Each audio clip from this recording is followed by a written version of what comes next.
चॅनलला सबस्क्राइब करा आणि बेल आयकॉनला प्रेस करा।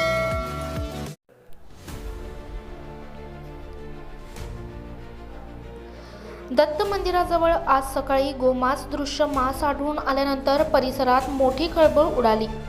अचानक समोर आलेल्या या प्रकारामुळे नागरिक संतप्त झाले असून रस्त्यावर उतरून रास्ता रोको करत त्यांनी प्रशासनाविरोधात जोरदार घोषणाबाजी केली।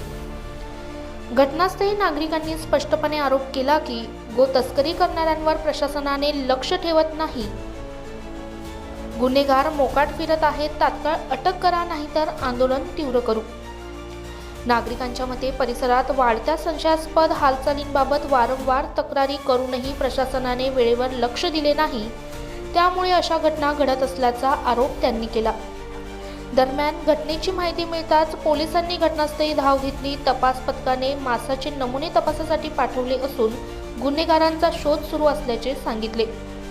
मात्र नागरिकांचे म्हणणे आहे की गो तस्करी रोखण्यासाठी प्रभावी गस्त, सतत निगराणी आणि कठोर कारवाईची गरज आहे। प्रशासनाची सध्याची भूमिका ढिलाईची वाटते।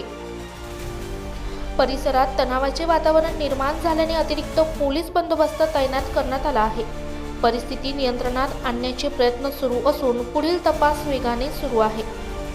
ब्युरो रिपोर्ट रणजित झापर्डेसह स्टार लोकशक्ती न्यूज नाशिक।